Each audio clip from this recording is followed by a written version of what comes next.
There's a ticking time bomb that is about to blow up in Speaker of the House Mike Johnson's face and perhaps cost him the speakership. He may be out of a job, and Republicans may lose the midterms if they do not address this one key issue that Donald Trump is too distracted to focus on. He's too busy trying to make fun of recently slain movie directors in a vile way to focus on the headline issue of affordability. But more specifically, the ACA subsidies that are still set to expire in 15 days exactly. On December 31st, millions, tens of millions of Americans will see a massive spike in their health insurance costs, in their premiums, and Republicans will be to blame. Republicans are the ones that voted 15 times against an extension to this healthcare subsidy. This reads from Kyle Sweetser, "My family's health insurance is going from $694 to $1,327. Thanks, Republicans." A lot of people are already facing price shock in their healthcare premiums due to the expected expiration of these subsidies. This says, in November of 2025, 694. Mid-November, 694. Then as December goes on, you see this preemptive spike in costs, and that's because ACA shoppers overall are facing sticker shock as Congress dithers on healthcare. That's a nice way of saying that Speaker of the House Mike Johnson is too busy being drug along with Donald Trump's tariff antics, his Rob Reiner antics, his despicable immigration antics, to actually focus on healthcare, the one thing that Republicans ran on. There are two things. It was immigration and affordability.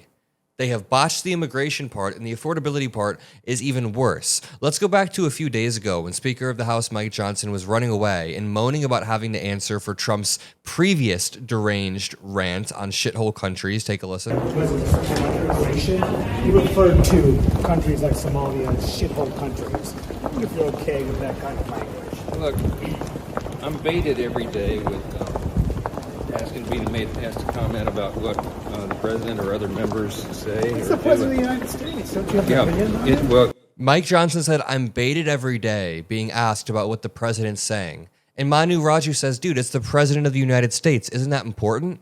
I mean, Speaker of the House Mike Johnson will have spent his entire speakership when the midterms come around and they lose. He will have spent his entire speakership trying to act like he doesn't know what Trump said. Or if he does know and he gets caught, he has to run defense for the craziest shit. Of course I have an opinion. That's not the way I speak, and you know that. But the president is expressing his frustration about the extraordinary challenge that is presented to America.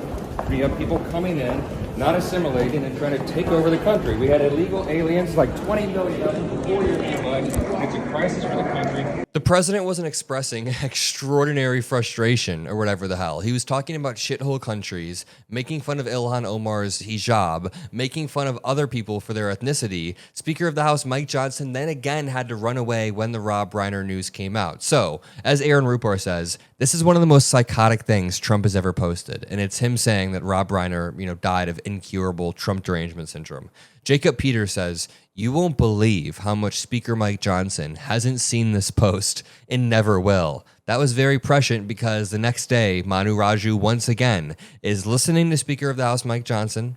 Mike Johnson goes on a minute rant about Rob Reiner and says this was very sad, this was very tragic, and then turns and runs away. Just essentially dips very quickly before they can get an answer. That's my position on it. I don't think that's probably a surprise. What about the president's attack? What about the president's attack of him? Okay, no success there, but then they try again later on. Take a listen. Mr. Speaker, do you condemn Trump's post about Rob Reiner? What are your thoughts about what President Trump said about Rob Reiner at his press conference today? I don't do ongoing commentary about everything that's said by everybody in government every day. We are the president of the United States. We are trying to bring down health care costs for the American people. They're very important votes, very important issues, and that's what we're focused on. A lot of your members are criticizing him. I gave commentary this morning, and you all heard it. Thank you.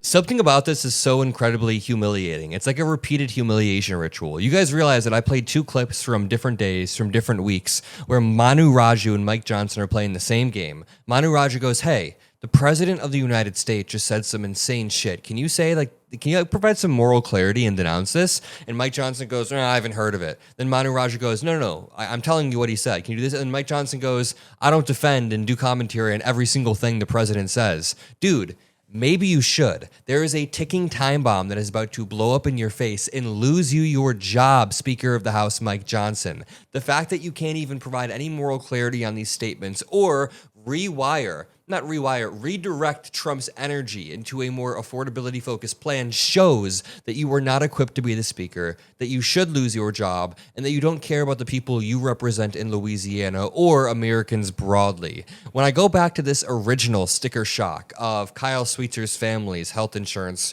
doubling, just think about how many Americans this will cripple on a week-to-week, month-to-month basis. Kyle Sweetser in this original post says, thanks Republicans.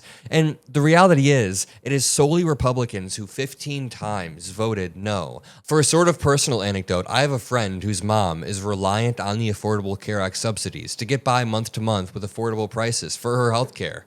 She has health problems, and the Affordable Care Act has saved her. And she didn't fully understand the extent to which she relied on these subsidies until the government shut down, and that, directed everyone's attention to one key issue, which was healthcare and these subsidies. And then she realized, wait a minute, if you crunch the numbers, I am cooked on a month-to-month basis without these Affordable Care Act subsidies. And now she is hyper-fixating on what's going to happen at the end of December, on December 31st, when this ticking time bomb blows up in the face of Republicans, blows up in the face of Americans. It's really cruel. I feel cruel saying that this is going to blow up in Republicans' face because it's not even about that. It's not about the political effect of Republicans. It's about the day-to-day effect of Americans' lives. And sometimes we get too caught up in the politics to think about that. But at the end of the day, we want to make sure Americans have a comfortable, affordable life. We are one of the richest countries on the planet. Maybe not the best country. We are one of the best countries on the planet, and Americans shouldn't be drowning in debt, healthcare debt, student loan debt. Young Americans shouldn't be negative capital always in different types of. We should be reinvesting money into property or travel or businesses or things in our 20s that allow us to flourish in our 30s and 40s. But a lot of times it feels like young Americans or Americans of all ages are just trapped in this debt loop, and a lot of it is due to stuff like what I'm showing on screen, unaffordable healthcare costs. Speaker of the House Mike Johnson darting away when he's asked about unaffordable healthcare costs. Republicans get into power, and they do the same thing every time. I mean, no matter how much the Trump admin wants to claim they're different than George W. Bush, they're only just more fascistic and more election denialism. At the end of the day, Republicans get into power, and they cut healthcare for the poorest, they cut taxes for the richest, they double back and cut more benefits for people who need it the most, and then they go to war for regime change or for oil, like Trump is ramping up near Venezuela. It's despicable, and we're going to continue to call this out with moral clarity. I love you all. I'll see you all in the next video. Peace out.